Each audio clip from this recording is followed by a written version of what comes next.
Bismillahirrahmanirrahim. Assalamualaikum warahmatullahi wabarakatuh.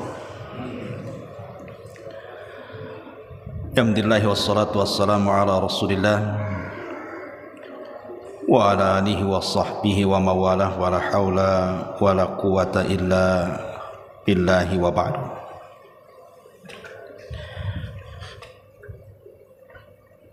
Hadirin dan hadirat yang dimuliakan Allah Subhanahu wa taala. Malam ini kita akan mengambil ibrah dan juga pelajaran dari al-abadilatu al-arba'atu. Sahabat-sahabat yang dijuluki al-abadilah. Abadilah itu artinya sahabat yang dimulakan namanya dengan Abdullah. Bukankah sahabat yang dimulai namanya Abdullah itu banyak? Kenapa di sini yang dikenal cuma 4 saja? Dimulai daripada Abdullah ibn Umar, kemudian Abdullah ibn Abbas, kemudian Abdullah ibn Zubair, dan yang terakhir Abdullah ibnu Amr ibn Asin radhiyallahu anhu.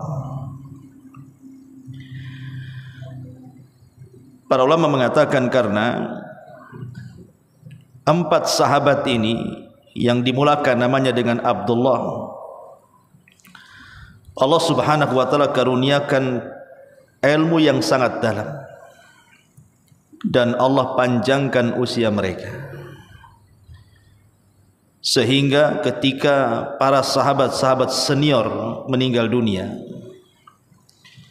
dan 4 sahabat inilah yang tersisa hidup, maka seluruh manusia di zaman itu menjadikan rujukan. Kalau ada permasalahan, maka mereka akan merujuk kepada 4 sahabat ini. Makanya disebut al-abadilatu al-arba'atu. Ma'asyiral muslimin yang dimuliakan Allah Azza wa Jalla, tentu menjelaskan biografi keempat-empatnya tidak cukup waktu. Kita ambil satu saja. Abdullah ibn Amr ibn As radhiyallahu anhu. Beliau adalah percontohan setiap anak muda. Bagaimana seorang anak muda menghabiskan waktunya, pertama dengan ilmu, yang kedua dengan ibadah, yang ketiga dengan akhlak, dan menghabiskan waktu-waktunya berjihad di jalan Allah Subhanahu wa taala. Inilah Abdullah ibnu Amr ibn Asin radhiyallahu anhu. Bagaimana kisahnya? Bagaimana ibadahnya, bagaimana kedalaman ilmunya, dan begitu seterusnya.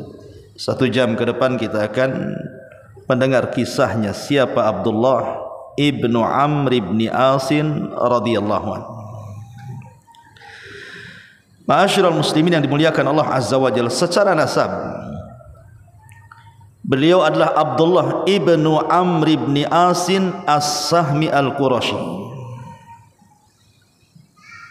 Beliau putra daripada seorang pemimpin Arab namanya Amr ibn As. Dan Amr ibn As ini ayahnya adalah seorang peniaga ulu, orang kaya. Amr ibn As ini dan pemimpin Quraisy. Tapi Allah Subhanahu wa taala takdirkan Amr ibn As ini masuk Islam belakangan. Dia masuk Islam sama dengan Khalid ibn Walid di tahun ke-7 Hijriah, karena masih berpegang kepada ajaran moyangnya, makanya belum tertarik masuk Islam. Lah Amr ibn As ini juga salah satu orang yang ditugaskan oleh orang-orang Quraisy untuk menggagalkan hijrah Nabi. ataupun menggagalkan hijrahnya para sahabat Nabi SAW di permulaan. Memang permusuhannya sengit sekali. Tapi walaupun demikian, hidayah itu milik Allah. Sekeras apapun Amr ibn As bermusuhan dengan Nabi, tetapi hidayah milik Allah. Belakangan hidayah menyapa dia, akhirnya masuk Islam juga bersama Khalid ibn Walid radhiyallahu anhu. Saya tidak hendak mengkisahkan ayahnya, tapi saya hendak mengkisahkan putranya, Abdullah ibnu Amr ibnul As radhiyallahu anhu. Kenapa saya tertarik mengkisahkan ini? Karena di zaman Nabi SAW tidak ada satu sahabat yang mencatat hadis Nabi SAW sebanyak Abdullah ibn Amr ibn As ini. Sampai-sampai kata Abu Hurairah radhiyallahu anhu, dia mengatakan, tidak ada manusia yang lebih banyak hafalan hadisnya kecuali aku, kecuali Abdullah ibn Amr ibn As, kata Abu Hurairah. Kenapa? Karena dia menulis, aku pula tak menulis. Ini pujian Abu Hurairah bahwa Abdullah ibn Amr ini memang pencatat hadis luar biasa. Apapun yang dikatakan Rasul, baik Rasul senang kemudian bicara, dicatat. Baik Rasul sedang marah kemudian bicara, dicatat. Sampai satu hari orang-orang Quraisy ini datang kepada Abdullah ibn Amr dan mengatakan, kenapa kau mencatat segala sesuatu yang diucapkan Muhammad? Bukankah Muhammad itu sama dengan kita manusia, terkadang bicara di atas ridha, terkadang bicara di atas marah? Akhirnya Abdullah ibn Amr ibn As ini sempat berhenti menulis, terpengaruh dengan ucapan orang-orang Quraisy ini. Akhirnya dia datang kepada Nabi SAW mengatakan, ya Rasulullah, orang-orang Quraisy mengatakan seperti ini dan seperti itu kepadaku. Maka Nabi SAW mengatakan, uktub minni fama kharaja minni illa haqqa. Catat saja, karena tidak ada yang keluar dari lisanku, kata Rasul, kecuali kebenaran. Maka sejak itu Abdullah ibn Amr ibn As terus mencatat hadis Rasul sampai wafatnya Rasul, dan dia sahabat terbanyak yang mencatat hadis Nabi SAW. Ma'asyiral muslimin yang dimuliakan Allah Subhanahu wa taala, Abdullah ibn Amr ibn As radhiyallahu an hidup di tengah-tengah keluarga yang senang. Bahkan ketika ayahnya juga sudah masuk Islam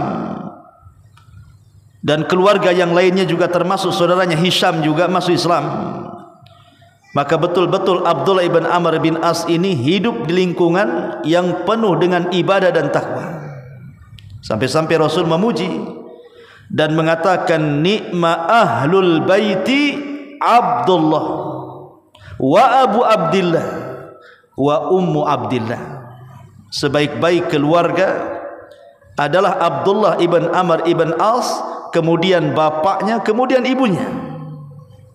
Ini ucapan, ini bukan ucapan kaleng-kaleng, ikhwan. Nabi yang ngomong, sebaik-baik keluarga. Ma'asyiral muslimin yang dimuliakan Allah Azza wa Jalla, Abdullah ibn Amr ibn As ini justru ketika masuk Islam, dia lebih dulu masuk Islam dibandingkan ayahnya. Jaraknya 11 tahun. Jadi dia masuk Islam duluan, baru kemudian ayahnya masuk Islam. Jadi terpaut jauh 11 tahun tuh. Dan luar biasanya Abdullah ibn Amr ibn As ini setelah dia masuk Islam, dia tinggalkan semua aktivitas dunia. Kemudian dia bermulazamah dengan Nabi SAW, mencatat apapun yang disabdakan Rasul, baik Rasul dalam kondisi ridha ataupun marah, dan dia habiskan waktunya untuk beribadah kepada Allah Azza wa Jalla. Kalau malam dia tidak pernah meninggalkan qiyamul lail. Kalau siang dia tidak pernah meninggalkan puasa. Setiap hari dia puasa.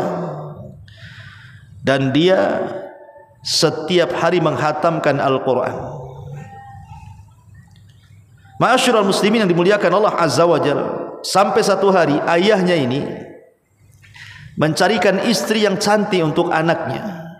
Jadi Amr ibn As ini mencarikan istri bagi Abdullah ibn Amr putranya. Dicarikan wanita yang zatu hasan, betul-betul bukan wanita biasa, wanita yang sangat cantik, mulia, terhormat gitu.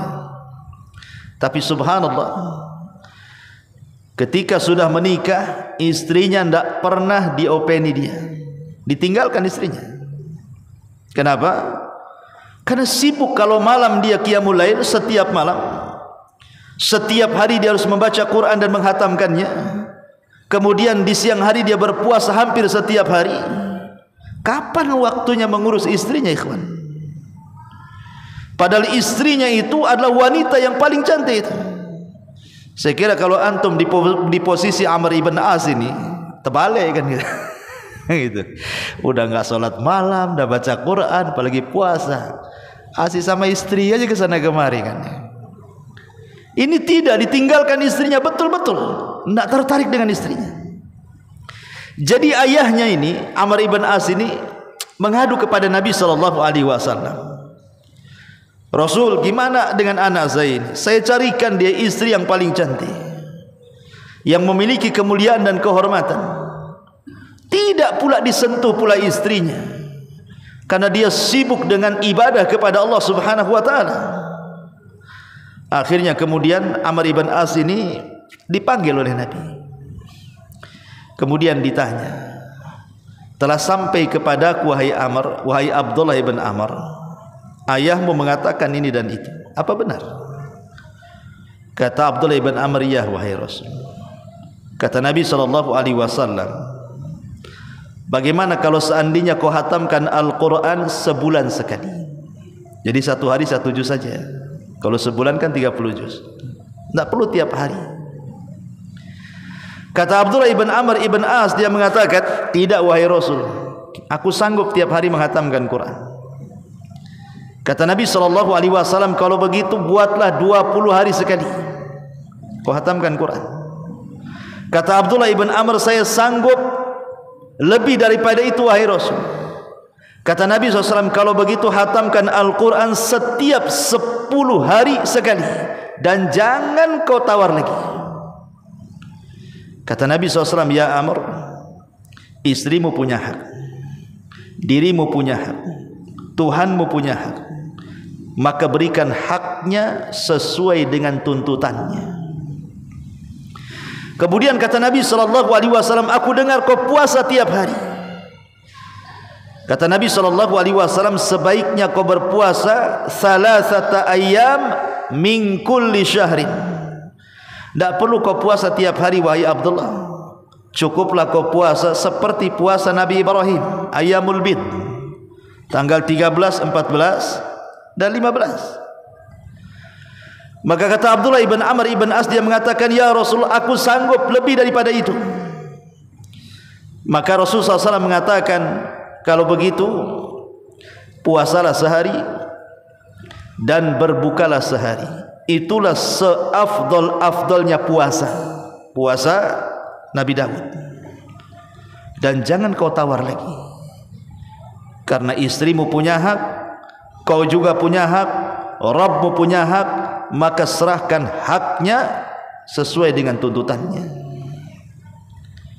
Ma'asyiral muslimin yang dimuliakan Allah Subhanahu wa ta'ala, bagaimana Amr bin As ini menghabiskan waktunya coba, dan apa yang disarankan Rasul sallallahu alaihi wasallam dia laksanakan. Dia setiap malam salat, kemudian setiap 10 hari sekali dia hatamkan Quran, kemudian setiap harinya dia melaksanakan qiyam as-siyamud Daud, puasa Daud, sampai kemudian tua. Setelah tua, satu hari dia merenung. Dia sudah tua nih, dia merenung. Dia terpikir dengan rukhsah Nabi, karena melihat anak-anak muda sementara dia sudah tua. Dia mengatakan, duhai sekiranya aku mengambil rukhsah Nabi, katanya, supaya aku bisa seperti anak-anak muda, mereka memiliki hak kepada keluarga mereka. Dari sini pelajarannya apa, ikhwan? Bagaimana Nabi SAW memudahkan umatnya, yassiru wala tu'assiru, mudahkan jangan dipersulit. Makanya Nabi SAW memberikan rukhsah kepada Amr, kalau bisa kau hatamkan Quran sebulan sekali aja lah, kalau bisa kau puasa 3 hari sebulan saja, itu kan memudahkan sebenarnya. Bu, Islam ini syariat mudah, dan itulah rahmat Nabi SAW kepada umatnya. Tapi Amr ibn As menginginkan lebih daripada itu. Kenapa Nabi SAW meminta kepada Amr bin As supaya dikurangi ibadahnya? Karena kata Rasul, nanti satu hari kalau seandainya waktu ini terus berjalan, pasti kau akan mengalami kebosanan. Allah itu tidak akan bosan, kita yang bosan. Ya. Itu yang dikhawatirkan Nabi SAW kepada Amr bin As. Nanti kalau lama-lama kamu seperti ini, kalau setiap malam kau solat malam, setiap hari kau berpuasa, setiap hari kau hatamkan Quran, nanti ada waktu-waktunya orang itu bosan. Makanya kenapa Rasulullah SAW mengatakan yassiru wala tu'assir, mudahkan jangan persulit. Nah, kita juga sama, kalau kita memberikan nasihat soal urusan agama, mudahkan jangan dipersulit.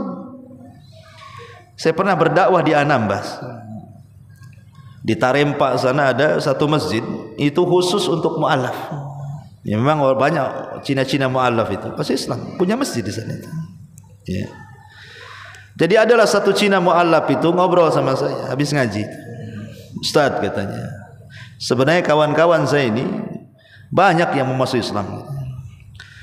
Jadi saya bilang, kenapa tidak disyahadatkan? Apa yang menghalangi mereka? Begini Ustaz, masalahnya ketika masuk Islam mereka ditakut-takuti, tidak sah Islamnya kecuali dengan sunat, katanya. Jadi disuruh sunat dulu baru masuk Islam, katanya. Jadi banyak yang kabur lah.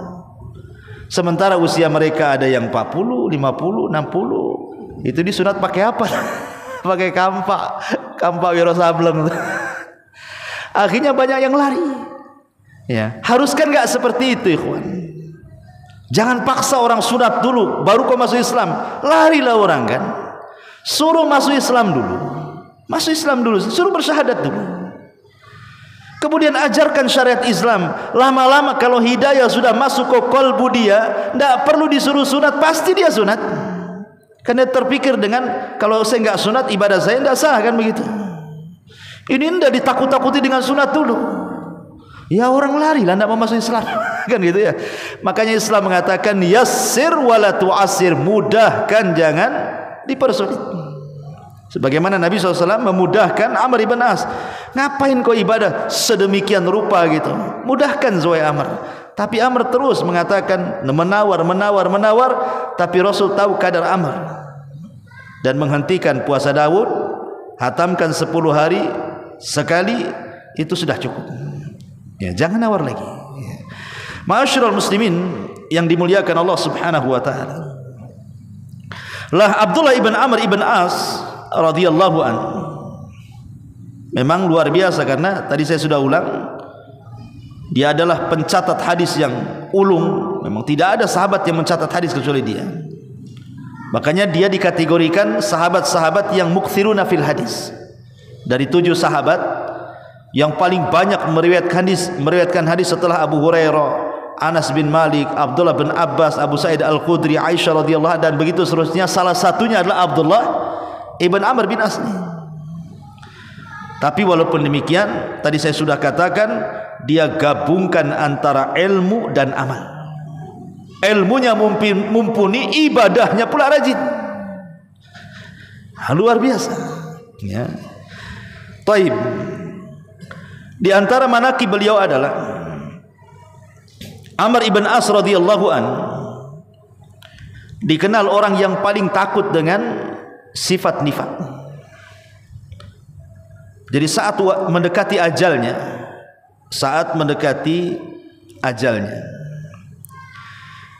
jadi Abdullah ibn Amr ibn As ini teringat dengan satu janji. Dia punya anak putri. Dia teringat dengan satu janji, ya, menyerupai janji, syabihu bil ahdi. Jadi ada laki-laki dari Quraisy itu hendak meminang putrinya. Tapi selama itu belum ada jawaban yang jelas dari Abdullah ibn Amr ibn Az ini. Dia hanya mengiyahkan, tapi kapan dipinangnya tidak jelas waktunya. Jadi saat detik-detik wafatnya nih, Abdullah ibn Amr ibn Az ini teringat pula dia, dan dia mengatakan, innahu khataba alayya libnati rajulun min Quraisyin. Laqad kana minni annahu syabihun bil ahdi. Wallahi ma alqallaha bi thuluthin nifaq ishhadu anni qad zawwajtuhu iyyaha. Apa kata beliau? Ini detik-detik wafat ini. Ya. Dia mengatakan, dahulu ada seorang laki-laki yang menginginkan putriku. Dia seorang laki-laki dari Quraisy. Dan aku telah memberikan semacam janji untuk mengiyahkan menikah dia dengan putriku. Ketika aku teringat masalah ini, dia mengatakan, wallahi demi Allah, ma alqallah bi thuluthin nifaq. Demi Allah, aku tidak mau menghadap kepada Allah dengan membawa sepertiga sifat-sifat munafik. Maksudnya apa? Ayatul munafik salas, idza haddatsa kadzab, wa idza wa'ada akhlaf, wa idza tumina khana. Ciri-ciri orang munafik itu 3. Kalau dia bicara dusta, kalau dia berjanji dia khianati, kalau diberikan amanah dia tidak pernah amanah. Lah Abdullah ibn Amr bin Az ini teringat hadis ini. Aku tidak mau berjumpa dengan Allah mendapatkan sepertiga kemunafikan dalam hatiku. Makanya dia mengatakan, ishhadu, saksikan oleh kalian wahai orang-orang di sekitarku, anni qad zawwajtuhu iyyaha. Aku sudah menikahkan laki-laki itu dengan putriku. Itu menjelang wafatnya. Dan itulah para sahabat Rasul, mereka kalau dengan sifat nifak itu paling takut luar biasa. Coba Umar bin Khattab radhiyallahu anhu, ketika mendengar bahwa Hudzaifah bin Yaman dipercaya Rasul untuk menjadi sirrun Nabi, pemegang rahasia Nabi, satu-satunya sahabat yang memegang rahasia Nabi itu Hudzaifah bin Yaman. Jadi kalau ada rahasia yang tahu Nabi sama Hudzaifah saja, termasuk juga nama-nama orang-orang munafik, tidak ada yang tahu kecuali Rasul dan Hudzaifah. Jadi Umar bin Khattab radhiyallahu an, saking takutnya dari sifat nifak ini, dia datang kepada Hudzaifah dan mengatakan, ya Hudzaifah, asammani Rasul sallallahu alaihi wasallam anni munafik. Wahai Hudzaifah, pernah kau dengar Rasul mengatakan si Umar ini munafik? Kata Hudzaifah, jawab enggak ya, bahasa kita ya. Mau dijawab atau enggak katanya. Kata Umar, jawab. Kata Hudzaifah, ya Amirul Mukminin, tidak bisa. Aku ini pemegang rahasia. Kalau umpamanya aku kasih tahu, tak jadi rahasia lagi, kan gitu. Tapi Umar bin Khattab terus memelas kepada Hudzaifah, ada enggak aku dalam catatanmu? Akhirnya Hudzaifah mengatakan, asal kau janji wahai Umar, untukmu saja, jangan ceritakan kepada orang. Kata Hudzaifah, demi Allah tidak ada dalam catatanmu bahwa Umar itu munafik. Langsung tenang Umar itu. Subhanallah, ya kan? Itulah sahabat Nabi. Ya. Makanya ada seorang sahabat juga di zaman itu namanya Handalah. Handalah ghasilul malaika. Sahabat yang dibesarkan para malaikat itu namanya Handalah. Karena saat dia jihad dia sedang junub, belum mandi, kemudian mati syahid. Maka 70.000 malaikat turun memandikan jenazahnya. Maka disebut Handalah ghasilul malaika. Jadi Handalah ini satu hari dia datang kepada Abu Bakar. Pokoknya dia enggak tenang hidupnya itu, pengen curhat. Datang dia kepada Abu Bakar Siddiq radhiyallahu anhu, kemudian mengatakan, ya Abu Bakar, begini, saya ini kalau hadir di majelis Nabi, kemudian Nabi cerita sorga, nampaknya sorga ada pula di mataku, katanya. Kalau cerita neraka, sama juga, seolah-olah neraka itu pula ada pula di pelupuk mataku. Tapi kalau aku sudah tidak di majelis Rasul, sibuk dengan keluarga, sibuk dengan dunia, rasanya surga neraka itu kayak dongeng belaka, seolah tidak ada kenyataannya. Apa saya munafik wahai Abu Bakar? Kata Abu Bakar, Handalah, apa yang kau rasakan sama pula dengan yang aku rasakan. Kalau gitu kita datang kepada Nabi. Berangkatlah Abu Bakar dengan Handalah ini, akhirnya menceritakan hal itu kepada Nabi SAW. Apakah Handalah itu munafik? Maka Nabi SAW mengatakan tidak. Tetapi kata Nabi SAW, nasihat akhirnya beliau mengatakan, walakin ya Handalata sa'atan sa'ah. Akan tapi wahai Handalah, untuk terlepas dari sifat-sifat nifak itu, gunakan sesaat untuk hadir di majelis ta'lim, gunakan sesaat untuk mencari dunia. Kau boleh cari dunia, tapi jangan tinggalkan majelis ilmu. Harusnya seperti itu. Sebab kalau orang sudah lepas dari majelis ilmu, ikhwan, rata-rata futur. Saya kenal murid-murid saya itu yang lama-lama itu sudah tidak nampak lagi di pengajian itu. Wah Allah, udah jadi Superman di luar, ikhwan. Udah isbal. Wah, udah pokoknya nggak usah diceritakan. Karena nggak pernah hadir lagi di majelis itu. Betul kata Rasul kepada Handalah kan. Akan tetapi wah Handalah, walaupun demikian tolonglah kasih waktu untuk ngaji, kasih waktu untuk bekerja, gitu maksudnya. Supaya jangan kebablasan kerjanya, ada yang nasihati. Ya. Taib ma'asyiral muslimin yang dimuliakan Allah Azza wa Jalla. Ini bagaimana Abdullah ibn Amr ibn As ini memiliki rasa takut kepada Allah karena dikhawatirkan terjangkit penyakit nifak. Bahkan Abdullah ibn Abdullah ibn Amr ibn As juga dikenal luar biasa dari segi tawaduknya. Bagaimana dia tawaduk luar biasa. Dan tawadu itu artinya rendah diri. Dan Rasul mengatakan, man tawadu'a lillah rafa'ahullah. Siapa yang rendah diri kepada Allah, maka Allah akan angkat derajatnya. Sebaliknya orang sombong, Allah hinakan derajatnya. Jadi walaupun Abdullah ibn Amr ibn As ini saat meninggal ayahnya, Amr ibn As ini, kan dia dapat warisan banyak tuh. Karena bapaknya kan pengusaha, bapaknya orang kaya. Jadi saat meninggal bapaknya itu kan semua warisan kepada Abdullah ibn Amr bin As ini, orang kaya. Tetapi walaupun demikian, ketika dia mendapatkan harta warisan dari ayahnya, semua warisannya disedekahkan ke kanan dan ke kiri, ke depan dan ke belakang. Semua tempat yang harus disedekahkan, dia sedekah. Sampai satu hari dia duduk, kemudian dia termenung dan mengatakan, seandainya dia mengatakan, ana ashiru al-asharatil masakin ahabu ilayya min anni ashiru al-asharati minal aghniya yaumal qiyamah. Kalaulah sekiranya, kata Abdullah ibn Amr bin Az ini, aku satu di antara 10 orang miskin pada hari kiamat di hadapan Allah, jauh lebih aku sukai daripada aku satu di antara 10 orang yang dianggap kaya pada hari kiamat. Karena biasanya orang kaya kelak pada hari kiamat, mereka itu orang yang kecil di hadapan Allah. Kecuali, kata Abdullah ibn Amr, kalau dia sedekahkan ke kanan dan ke kiri hartanya. Coba bayangkan, dia orang kaya dan dia rajin bersedekah, tapi dia mengatakan, kalau aku ingin menjadi orang miskin itu jauh lebih baik pada hari kiamat dibandingkan menjadi orang kaya. Kenapa demikian? Karena hisabnya orang miskin itu lebih mudah dibandingkan hisabnya orang kaya. Orang kaya itu dua soalan, min aina iktasabahu wa fima anfaqahu. Dari mana kau dapat harta, kemana pula kau belanjakan. Karena manusia ini dengan harta ada 4 kelompok kan.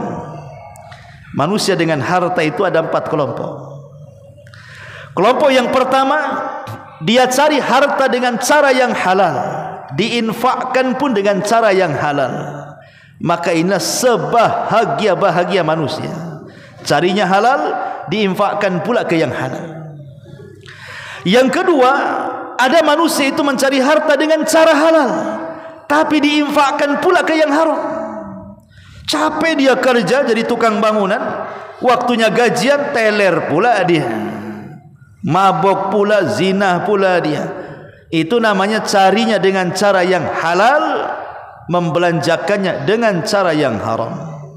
Maka akan ditanya, karena pertanyaan itu bukan dari mana kau dapati harta, tapi ada soalan yang kedua, kemana kau belanjakan. Ya. Kemudian yang ketiga, ada orang yang mencari harta dengan cara haram. Judi, pasang togel, korupsi, bohong, macam-macam. Yang penting dia dapat duit, tak peduli halal haram. Tapi diinfakkan pula ke yang halal, bangun masjid, bangun madrasah, kasih makan panti asuhan, nyumbang ke pesantren, menolong orang susah. Kayak siapa tuh? Robin Hood. Kayak Robin Hood kan itu. Ya. Jadi caranya mencuri tapi untuk kebaikan. Diterima? Tidak. Innallaha thayyibun la yaqbalu illa thayyibun. Allah itu maha baik, tidak menerima kecuali yang baik-baik. Ya. Kemudian yang keempat ini yang parah, mencarinya dengan cara haram, dibelanjakannya pula ke haram. Itu namanya uang hantu ke hantu namanya. Ya, carinya dengan cara hantu, dibelanjakan juga kayak hantu, nggak ada tersisa. Itulah orang yang menang judi untuk zina. Belanjanya haram, nyarinya haram, dibelanjakan ke yang haram. Ini kuadrat dosanya kayak gini. Ya. Taib. Jadi Abdullah ibn Amr ibn As ini sekalipun dia kaya, dia mencontohkan kepada kita bagaimana dia bisa mengelola kekayaannya sampai ludes kekayaannya hanya untuk diinfakkan. Dan yang luar biasa lagi dari kisah Abdullah bin Amr bin As ini, ikhwan, bagaimana semangatnya dia untuk menjadi penduduk surga. Jadi Imam Ahmad meriwayatkan dalam musnadnya dari sahabat Anas ibn Malik radhiyallahu anhu. Satu hari Nabi SAW sedang duduk seperti ini di masjid. Kemudian Nabi SAW mengatakan, yattali alaikum rajulun min ahlil jannah. Bentar lagi dari pintu sono, kata Rasul, akan tampak kepada kalian seorang laki-laki, kujamin dia menjadi penduduk surga. Semua sahabat pandangannya tertuju ke pintu itu. Rupanya selang beberapa waktu muncul seorang laki-laki dari Ansar.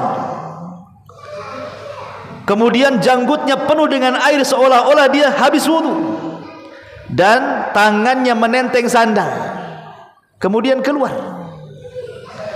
Besoknya lagi Rasul mengatakan dengan kata-kata yang sama, akan nampak kepada kalian seorang laki-laki termasuk penduduk surga. Rupanya dia lagi yang keluar dari pintu itu. Kemudian hari ketiga Rasul mengatakan yang sama, dia lagi yang keluar dari pintu itu. Abdullah ibn Amr bin As ini penasaran, kenapa orang itu oleh Nabi SAW dikatakan termasuk penduduk surga? Ada apa dengan dia? Pasti dia punya amalan yang aku tak punya, katanya. Pasti dia punya amalan yang manusia tidak punya. Amalan bersendirian antara dia dengan Allah Subhanahu wa taala. Kan ku cari tahu amalannya. Luar biasa tuh, ya. Akhirnya setelah dia tahu rumahnya, datanglah Abdullah ibn Amr bin As ini berkunjung kepada rumah seorang Ansor yang kata Rasul min ahlil jannah, termasuk penduduk surga itu. Kemudian bertamu dan mengatakan, wahai fulan, saya ada masalah dengan keluarga, pura-pura ada masalah dengan keluarga. Bisa enggak saya nginap di rumahmu? Kau kan sendirian, tidak ada keluarga di sini. 3 hari saja. Ya. Maka dengan senang hati dia pun menerima kunjungan Abdullah ibn Amr bin As dan menginap 3 hari di rumahnya. Laki-laki ini tak tahu bahwa tujuan Abdullah ibn Amr bin As ini ingin meneliti dia. Sebenarnya kalau malam dia ngapain, kalau siang dia ngapain, kalau tidak ada di rumah dia ngapain, pokoknya diteliti setiap harinya tentang ibadah malamnya, ibadah siangnya. Karena Abdullah ibn Amr ini, saya katakan dari awal, luar biasa kan, tidak pernah meninggalkan salat malam, tidak pernah meninggalkan puasa, tidak pernah meninggalkan baca Quran, setiap hari mencatat hadis. Jadi ketika Nabi SAW mengatakan si fulan termasuk ahli surga, maka dia semangat, karena dia orang yang paling semangat beribadah. Boleh jadi dia punya ibadah yang aku tak punya. Makanya diteliti itu. Rupanya dibandingkan ibadah dia belum apa-apa. Biasa saja solat malamnya, biasa saja zikirnya, biasa saja baca Quran dan puasanya. Lebih hebat dia dibandingkan orang yang dijamin masuk surga tuh. Kecewalah Abdullah ibn Amr bin As ini. Sebelum pergi dia coba ngomong lah, wahai fulan, sebenarnya saya kecewa, sudah 3 hari nampak kok biasa-biasa aja katanya. Aku ini mendengar Rasul mengatakan kau termasuk penduduk surga, tapi tak ada amalan yang khusus bagi engkau yang aku tidak punya katanya. Kira-kira apa yang kau amalkan? Akhirnya sebelum pergi laki-laki ini mengatakan, apa kata-katanya? Dia mengatakan, falamma wallaitu da'ani faqala, ketika aku hendak pergi, orang ini mendoakan aku. Dan dia pun mengatakan, demi Allah, sebelum aku tidur, aku keluarkan fi nafsi li ahadin minal muslimina gishan wala hasada. Aku berusaha sebelum tidur ku keluarkan dari jiwaku ini, dari hatiku ini, perasaan hasad dan dengki kepada seorang satu pun dari kaum muslimin. Jadi setiap tidur tuh aku berusaha keluarkan, jangan sampai dendam dengan orang, jangan sampai hasad kepada orang, jangan sampai dengki kepada orang, dan setiap orang yang mendolimi ku maafkan setiap malam. Dan itu tidak ada yang tahu kecuali dia. Berarti dia punya amalan terselubung antara dia dengan Allah kan. Jadi yang selama ini oleh Abdullah ibn Amr bin As disangka bahwa laki-laki ini masuk surga karena amalan badan, rupanya salah. Rupanya bukan amalan badan yang selama ini dikira Rasul katakan si fulan termasuk ahli surga. Karena itu yang diperhatikan Abdullah ibn Amr kan. Salatnya, puasanya, zikirnya, baca Quran, rupanya bukan amal badan. Tapi yang mengatakan si fulan termasuk ahli surga itu rupanya amal hati. Dan amal hati lebih mulia dibandingkan amal badan, ya kan? Ma'asyiral muslimin yang dimuliakan Allah Azza wa Jalla. Tapi bagaimana seorang Abdullah ibn Amr bin As, pencatat hadis terbanyak, ahli ibadah yang tidak tertandingi di zaman itu, masih ingin melihat orang macam mana cara ibadahnya dan ingin menirunya. Ini kan luar biasa, ikhwan. Ya, itu yang dimiliki oleh Abdullah ibn Amr ibn As radhiyallahu anhu. Dan diantara biografi yang luar biasa juga adalah bagaimana ketaatan dia kepada ayahnya, kepada Amr bin As. Satu hari Amr bin As ini memerintahkan kepada putranya Abdullah ibn Amr ini dengan sebuah perintah. Tetapi menurut Abdullah ibn Amr bin As ini, perintah bapaknya ini tidak sesuai dengan syariat, sehingga dia tidak mau melaksanakannya. Jadi ayahnya memerintahkan sesuatu, menurut kacamata Abdullah ibn Amr ini, perintah ayahnya ini enggak layak gitu. Ini menyelisih syariat.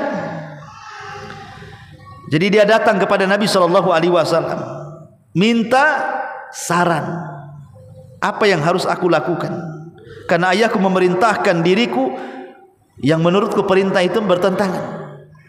Tapi Nabi SAW mengatakan, ati abaka mazala hayya, taati bapakmu selama dia masih hidup.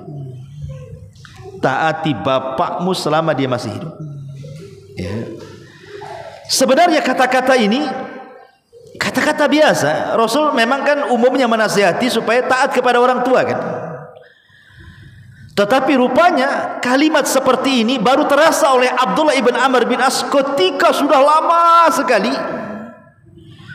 dan hidup sampai di zaman Muawiyah bin Abi Sufyan. Ketika terjadi peperangan antara Muawiyah dengan Ali radhiyallahu an sebab terbunuhnya Utsman bin Affan. Ya, Utsman meninggal, maka Ali meminta kepada kaum muslimin, baiat saya. Kata Muawiyah, saya tidak akan membaiat sampai kau tangkap pembunuhnya. Kata Ali, baiat saya, kumpulkan kekuatan kaum muslimin baru kita tangkap. Kata Muawiyah, tidak mau, tangkap dulu baru saya baiat. Akhirnya terjadi khilaf antara Muawiyah dengan Ali, terjadilah perang. Itulah perang pertama sepanjang sejarah Islam, orang Islam menyerang orang Islam. Di perang Siffin yang sebelumnya terjadi perang Jamal, kemudian disusul dengan Siffin, kemudian dengan Nahrawan, dan sampai hari ini perang saudara. Ya. Lah ketika itu Nabi SAW satu hari pernah bicara dengan Ammar ibn Yasir. Ammar ibn Yasir itu putra daripada Sumayyah. Satu-satunya wanita yang mati syahid pertama dalam Islam itu Sumayyah, ditusuk kemaluannya oleh tombak oleh Abu Jahal, mati dia. Dia wanita yang pertama syahid. Disusul dengan suaminya Yasir. Ammar ini anaknya. Dan dia punya fisik yang kuat. Jadi saat membangun Masjid Nabawi, jadi kalau kita ini kita bawa bata 1, dia bawa bata 10 gitu ya. Saking kuatnya Ammar bin Yasir ini. Jadi Nabi SAW senang dengan Ammar, dipanggil, ya hei Ammar, sini kamu. Kemudian kata Nabi SAW, ya Ammar, semoga Allah memberikan kesemangatan kepadamu. Masalahnya wahai Ammar, taqtuluka fi'atun baghiyah, kematianmu akan dibunuh oleh para pemberontak, kata Rasulullah ya. Semoga Allah berikan kesemangatan bagimu. Masalahnya nanti kalau engkau meninggal, engkau itu bukan mati wajar, tapi engkau dibunuh oleh para pemberontak. Jadi setelah Rasul meninggal, di zaman Abu Bakar meninggal, Umar meninggal, sampai Utsman meninggal, terjadilah di sini perang saudara kan, antara kubu Madinah dengan kubu Syam. Lah Ammar itu di posisi siapa? Di posisi Ali. Jadi pasukan Ali. Ketika terjadi perang Siffin, Ammar meninggal. Dari sini kita tahu bahwa kebenaran ada di mana? Ada di kubu Ali. Dan kesalahan ada di kubu Muawiyah. Karena Rasul mengatakan kepada Ammar, engkau akan dibunuh oleh kaum pemberontak. Berarti yang memberontak siapa di sini? Muawiyah, memberontak Ali. Kebenaran ada pada pihak Ali. Lah masalahnya kembali ke kisah Abdullah ibn Amr bin As ini, dia tidak berada di kubu Ali, tapi berada di kubu Muawiyah. Padahal kalau ditanya soal kematian Ammar, apa kata Abdullah ibn Amr bin As? Sesungguhnya kebenaran ada di Ali. Kenapa? Karena Ammar terbunuh di pihak Ali. Sementara Rasul mengatakan taqtuluka fi'atun baghiyah, bahwa engkau hai Ammar dibunuh oleh para pemberontak. Masalahnya kalau perang, Abdullah ibn Amr bin As ini justru berada di pasukan Muawiyah, tapi kalau ditanya mana yang benar, Ali yang benar katanya. Kan gitu. Badannya ikut Muawiyah, pemikirannya ikut Ali. Jadi orang-orang bertanya kepada Abdullah ibn Amr bin As ini, kamu ini aneh. Kau ditanya mana yang benar, kau jawab Ali, tapi badanmu ikut pasukan Muawiyah katanya. Maka Abdullah ibn Amr bin As mengatakan, sesungguhnya aku tidak berpihak kepada Muawiyah. Maka orang-orang mengatakan, kalau engkau tidak berpihak kepada Muawiyah, kenapa kau di belakang tentara Muawiyah? Kemudian dia mengatakan, dulu Nabi SAW pernah bicara denganku ketika ayahku memerintahkan sesuatu yang kuanggap perintah itu tidak cocok. Kata Rasul mengatakan, ya Abdullah, ati abaka mazala hayya, taati bapakmu selama dia masih hidup. Dan ayahku pendukung Muawiyah katanya. Ayahku pendukung Muawiyah. Ya gimana, aku ikut bapakku lah kan gitu. Karena Rasul mengatakan taati bapakmu. Jadi aku tidak dukung Muawiyah karena bapakku mendukung Muawiyah, ya terpaksa aku harus ikut bapakku kemana-mana. Karena Rasul mengatakan jangan tinggalkan bapakmu, taati bapakmu. Lihat bagaimana gambaran birrul walidain, ya. Bagaimana di sini berbuat baiknya seorang Abdullah ibn Amr bin As kepada orang tuanya. Kemana-mana ngintil sama bapaknya gitu bahasa kita kan. Padahal kebenaran ada di pihak Ali, tetap saja dia ikut bapaknya. Tapi walaupun demikian dia tidak pernah ikut perang dalam fitnah. Ya dia hanya meramaikan pasukan saja, tapi dia nggak ikut perang dia. Orang perang dia ibadah, ya. Jadi orang perang dia puasa, orang perang dia baca Quran, orang perang dia sholat malam. Dia hanya ikut-ikut karena ikut bapaknya di situ. Itulah Abdullah ibn Amr ibn As radhiyallahu an menjadi teladan bagi kita bagaimana seorang sahabat yang sangat birrul walidain. Birrul walidain, berbuat baik kepada orang tuanya. Ma'asyiral muslimin yang dimuliakan Allah Subhanahu wa taala. Ini di antara birrul walidainnya siapa? Abdullah ibn Amr ibn As radhiyallahu anhu. Kemudian juga di antara manakibnya, bagaimana perasaan takut dia kepada Allah luar biasa. Satu hari dia salat di Masjidil Haram. Jadi Abdullah ibn Amr bin As ini satu hari dia solat di Masjidil Haram dengan solat yang lama dan panjang, dan dia habiskan dalam solatnya dengan tangisan-tangisan yang menunjukkan takutnya dia kepada Allah. Jadi adalah seorang sahabat melihat apa yang dilakukan Abdullah ibn Amr bin As ini. Dia bertanya, apa yang membuat kau menangis? Ya, kenapa kau menangis? Gitu. Takjub gitu ya. Solatnya rajin, ibadahnya banyak, tetapi juga matanya senantiasa meneteskan air mata. Jadi sahabat ini takjub. Wa ma yubkik? Apa yang membuat anda menangis? Ya. Maka Abdullah ibn Amr ibn As mengatakan, tidakkah kau lihat bulan? Ara'aita qamaran? Tidakkah kau lihat bulan, katanya. Kalau seandainya bulan itu takut kepada Allah, niscaya bulan pun akan menangis. Bukan aku saja. Kalau seandainya bulan itu takut kepada Allah, pasti dia pun menangis. Demi Allah, kata dia, lau kuntum, kalau seandainya kalian itu mengetahui Allah haqqa yakin, dengan betul-betul keyakinan, maka tidak ada mata kecuali akan berlinang air mata, dan tidak ada sujud kecuali akan memutus hatinya karena takutnya kepada Allah Azza wa Jalla. Itulah Abdullah ibn Amr ibn As radhiyallahu an, luar biasa hatinya lembut, karena laki-laki ini ikhwan susah untuk menangis. Laki-laki itu paling susah menangis. Kalau dia menangis itu memang betul-betul ada hal-hal yang menyedihkan bagi dia, ya kan? Antum kan susah nangis kan? Nangisnya apa antum? Kira-kira lagi masa dengan istri. Ya, apalah, laki-laki susah. Sesusah saya laki-laki itu susah menangis. Kucu digebuk ya, sakit. Gitu. Digebuk aja nggak nangis laki-laki itu. Jadi kalau laki-laki menangis itu memang hatinya lembut. Seperti Abu Bakar Siddiq radhiyallahu an itu, ketika Rasul sedang sakit, maka Rasul mengatakan kepada Aisyah radhiyallahu anha, muru Aba Bakrin bi an yusalliya bin nas. Perintahkan bapakmu Aisyah, tolong wakilkan menjadi imam salat. Kata Aisyah, Rasul janganlah, Umar saja. Kata Rasul, tidak, bapakmu. Kata Aisyah, Umar saja. Kenapa kau memerintahkan Umar?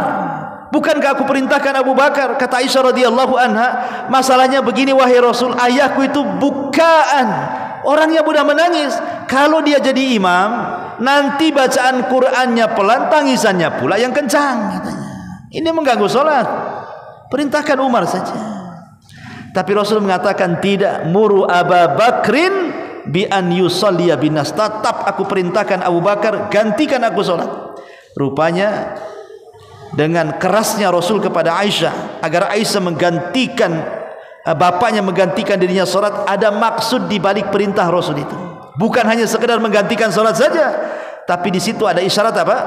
Suksesi kepemimpinan Abu Bakar setelah wafatnya Nabi sallallahu alaihi wasallam. Sengaja Rasul menjadikan dia imam sholat untuk menjadi imam kaum muslimin sepeninggalnya. Itu tujuannya sebenarnya. Tapi syahidnya adalah bagaimana Aisyah mengatakan, jangan perintahkan bapakku, karena dia seorang yang bakaan, mudah menangis gitu. Nanti kalau dia sholat, bacaannya pelan, tangisannya pula kencang. Ya, ma'asyiral muslimin yang dimuliakan Allah Azza wa Jalla, itulah yang terjadi kepada Abdullah ibn Amr bin As radhiyallahu anhu. Taib juga di antara biografinya beliau. Ma'asyiral muslimin yang dimuliakan Allah Subhanahu wa taala. Salah satu ucapan beliau yang luar biasa, qabasun min kalami Abdullah bin Amr ibn As radhiyallahu anhu. Di antara nasihat beliau yang pertama, dia mengatakan, innal jannata haramun ala kulli fahishin an yadkhulaha. Kata beliau, surga itu haram untuk dimasuki orang-orang yang fahish, yang ucapannya kotor, agar dia memasukinya. Ini nasihat tentang menjaga lisan, ya. Jadi Abdullah ibn Amr bin As menasihati agar menjaga lisan, karena surga itu tidak akan dihuni oleh orang-orang yang lisannya buruk, lisannya tidak mencerminkan dia seorang muslim. Kemudian juga Abdullah ibn Amr ibn As juga mengatakan, man saqa musliman syurbata ma'in, ba'adahu Allahu min jahannam syauta farasin. Barang siapa yang memberi minum seorang muslim 1 kali tetes tegukan saja, Allah akan jauhkan dia dari jahanam seperti seseorang memecut kuda kemudian lari sekencang-kencangnya. Tentang pentingnya kita membantu kaum muslimin walaupun hanya dengan memberikan seteguk air.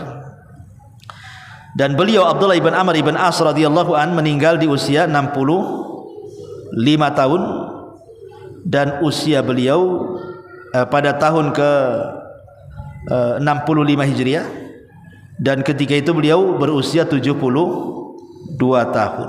Artinya cukup tua beliau, meninggal di usia 72 tahun. Artinya Rasul mengatakan 60 sampai 70 tahun saja umur umatku, tapi beliau lebih, ya, dari 70, di usia 72 dia meninggal dunia. Taib, itu diantara biografi Abdullah ibn Amr ibn As radhiyallahu an. Di sini pelajarannya ikhwan sedikit. Pelajarannya apa di sini? Tentang ulu himmah namanya ya. Dalam bahasa ulama itu ada namanya ulu al-himmah. Tingginya cita-cita, semangatnya cita-cita yang diajarkan Abdullah ibn Amr ibn As kepada kita. Makanya ada istilah kun rajulan rijluhu ala thara wa himmatuhu fi tharaya. Ya, ada istilah syair itu mengatakan, Pak, kun rajulan rijluhu ala thara wa himmatuhu fi thuraya. Apa artinya? Kun, jadilah rajulan, seorang laki-laki tangguh, rijluhu fi thara, walaupun kakinya menginjak bumi, wa himmatuhu fi thuraya, tapi cita-citanya sampai ke bintang Thuraya. Itulah harusnya seperti itu orang itu. Nggak apa-apa hidup di bumi, tapi cita-citanya sampai ke bintang. Itulah yang diajarkan oleh Abdullah ibn Amr bin As ini. Anak muda, sejak dia masuk Islam, dia tidak pernah hidupnya untuk main-main. Dia ambil pena, dia ambil buku, dia duduk di hadapan Rasul, segala apa yang diucapkan Rasul dicatatnya. Kemudian malamnya dihabiskan dengan sholat malam, siangnya dihabiskan dengan puasa, dan hari-harinya hanya dengan qiraatul Quran. Oh, ini kan luar biasa, ya. Menggabungkan antara ilmu, menggabungkan dengan amal, menggabungkan dengan akhlak, hubungan sesama manusia dan hubungan kepada Allah, baik dengan orang tua, pokoknya sempurna, luar biasa. Abdullah ibn Amr ibn As ini. Lah, ini yang harus ditiru oleh anak-anak muda di zaman sekarang. Tapi anak-anak muda di zaman sekarang ya tidak seperti anak-anak muda di zaman sahabat, ya. Coba anak-anak muda di zaman sahabat ini satu hari berkumpul, anak-anak remaja. Di situ ada Abdullah ibn Umar. Di situ ada Urwah ibn Zubair. Di situ ada Abdullah ibn Zubair, ada Urwah ibn Zubair, ada Abdul Malik ibn Marwan, dan ada Abdullah ibn Umar. 4 remaja duduk di sekitar Ka'bah. Kemudian mulailah berbincang nih 4 orang ini, Abdullah ibn Umar, Urwah bin Zubair, Abdullah bin Zubair, dan Abdul Malik ibn Marwan. Cerita soal cita-cita. Ini 4 orang ini cerita soal cita-cita. Mungkin bahasa kitanya, kalau kamu sudah gede, sudah lulus kuliah, mau jadi apa gitu. Ini anak-anak remaja loh ya. Kalau anak-anak remaja sekarang kumpul-kumpul, nggak yakin sih cerita cita-cita itu. Ceritanya di mana game yang bagus kan itu. Udah punya HP belum? Kan gitu. Ayo kita nongkrong di jembatan sana.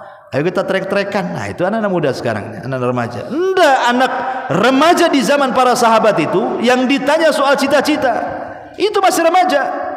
Kira-kira engkau Abdul Malik ibn Marwan kalau sudah besar ingin jadi apa? Engkau wahai Urwah kalau jadi apa? Engkau Abdullah ibn Zubair ingin jadi apa? Engkau Abdullah ibn Umar ingin jadi apa? Subhanallah, kata Urwah, saya kalau sudah besar, saya ingin menjadi alim min ulama Islam. Semua manusia mengambil ilmu dariku, katanya. Kata Urwah, kalau saya besar saya ingin jadi ulama, supaya semua orang mengambil ilmu dariku. Kemudian kata Abdul Malik ibn Marwan, kata Abdullah ibn Zubair, kalau saya tidak, saya ingin menjadi penguasa kota Madinah katanya. Ingin menjadi gubernur penguasa kota Madinah. Kata Abdul Malik ibn Marwan, kalau Madinah aja kecil, saya ingin menjadi penguasa kaum muslimin satu dunia katanya. Kemudian giliran Abdullah ibn Umar nih, kalau engkau cita-citanya apa? Terdiam dia. Dan dia mengatakan, atamanna an adkhulal jannah. Aku hanya bercita-cita ingin masuk surga katanya. Yang satu dunia semua, dia pula ingin surga. Subhanallah, memang Allah itu mustajab, mengijabah doanya semua orang yang ada di sekitar Ka'bah itu. Urwah menjadi ulama besar. Siapa yang tidak kenal Urwah bin Zubair? Ulamanya para tabi'in. Kalau kita baca tafsir itu selalu perkataan Urwah yang dinukilkan oleh Ibnu Katsir, Taubari, Qurtubi, macam-macam. Ya. Urwah ini luar biasa. Kemudian juga Abdullah ibn Zubair menjadi khalifah. Sepeninggal siapa? Yazid bin Muawiyah. Muawiyah meninggal, tahtanya turun kepada Yazid. Yazid meninggal, tahtanya turun kepada Muawiyah putranya, Muawiyah bin Yazid bin Muawiyah. Rupanya goncang kekuasaan kaum muslim dari arah Madinah. Abdullah ibn Zubair memproklamirkan diri menjadi khalifah, dibaiat manusia banyak, jadilah dia khalifah kaum muslimin.